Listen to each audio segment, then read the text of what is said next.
Vamos a ver movimiento rectilíneo uniformemente variado.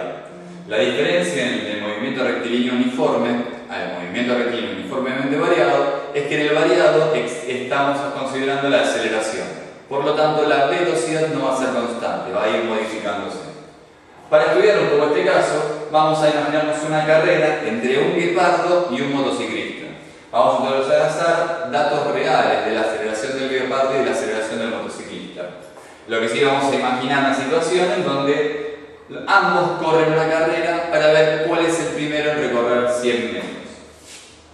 Lo que sabemos es que una moto puede cambiar su velocidad de 0 a 26,7 metros por segundo en 4,5 segundos. A diferencia del guepardo, puede ir de 0 a 26,7 segundos en 2 segundos. Ahora vamos a definir la aceleración como la variación de la velocidad dividido el intervalo de tiempo. En ambos casos, vean que los dos tienen la misma variación de velocidad, los dos van de 0 a 26,7, pero el intervalo de tiempo es diferente. Es menor el intervalo de tiempo del guepardo al llegar a esta velocidad, por lo tanto, ya de por sí sabemos que la aceleración del guepardo va a ser mayor, va a tener más chances de llegar primero a los 100 metros. Bien, detengámonos un poco más en la definición de aceleración. Variación de velocidad. Variación de velocidad, hablamos de una velocidad final menos una velocidad inicial. Acá están puestos con 1 y 2 para diferenciar los dos instantes de tiempo.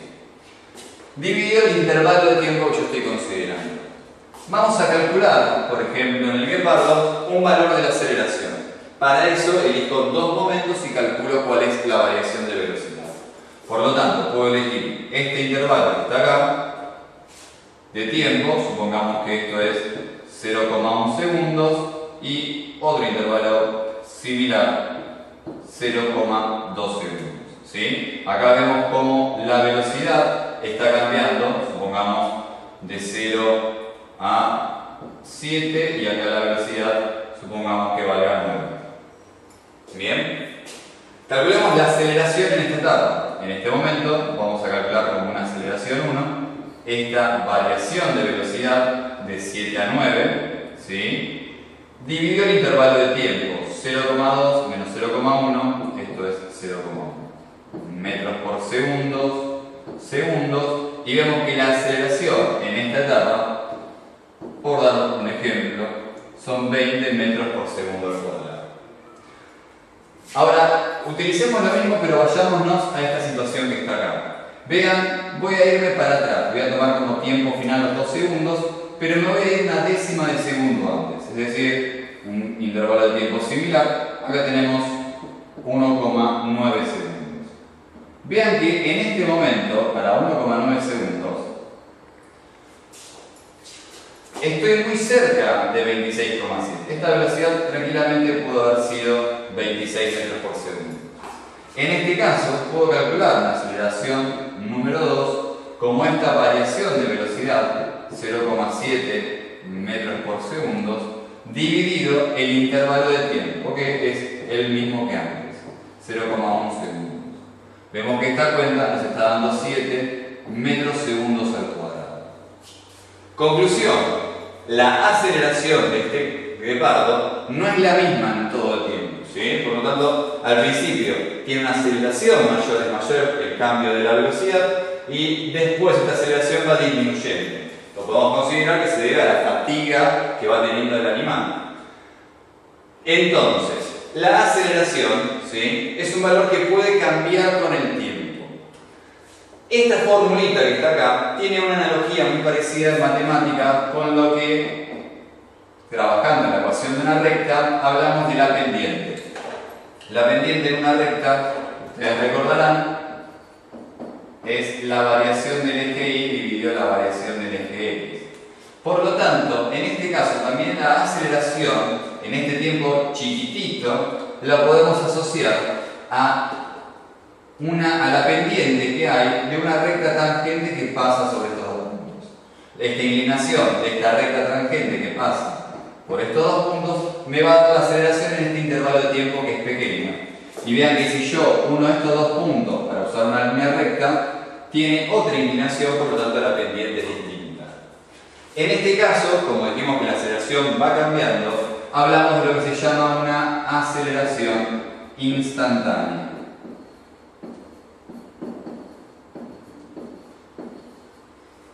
¿Sí? Es una aceleración que va cambiando con el tiempo. Supongamos el caso de la moto. En el caso de la moto, la línea es una línea recta. Por lo tanto, no importa qué intervalos de tiempo yo tome, la variación de la velocidad a un mismo intervalo de tiempo es exactamente el mismo. Por lo tanto, a diferencia del guepardo, si yo calculo para distintos valores cuál es la aceleración de la moto, me va a dar siempre el mismo valor. En este caso, hablamos de que la aceleración es constante.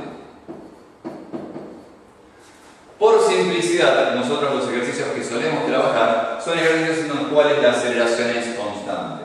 En el caso de trabajar con un cuerpo, con un movimiento o un estudio de la aceleración no sea constante, muchas veces es útil utilizar lo que se llama la aceleración media. La aceleración media sería qué aceleración constante debería tener para poder realizar ese cambio de velocidad en ese intervalo de tiempo. Es decir, que para la aceleración media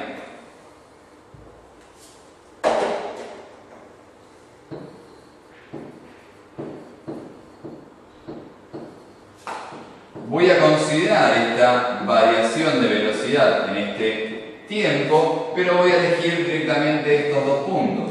Al elegir estos dos puntos y unirlos hacia una línea recta, ven que acá me queda una aceleración media, ¿sí? No es la verdadera aceleración del guepardo, pero la puedo considerar como una aceleración constante que podría tener el animal para realizar ese cambio de velocidad en ese tiempo. En este caso también podría obtener la aceleración media del guepardo como 26,7 metros por segundo dividido estos 2 segundos. Repito entonces, diferencias entre la aceleración instantánea y la aceleración media es que en la aceleración instantánea el intervalo de tiempo que yo uso es pequeño. Uso un intervalo de tiempo chico. En cambio, en la media el intervalo de tiempo es mayor. Ahora, utilizando esta fórmula de aceleración, vean que lo que también me permite a mí, yo me olvido esta parte, voy a dejar solamente esta variación, obtener cuál va a ser, si yo conozco la aceleración, la velocidad que tiene el cuerpo después de un determinado tiempo. De esta fórmula podemos despejar que la velocidad 2, o la velocidad final, es la aceleración por el intervalo de tiempo más la velocidad inicial. Por lo tanto, tenemos dos ecuaciones que en realidad son una sola, es el despeje del agua.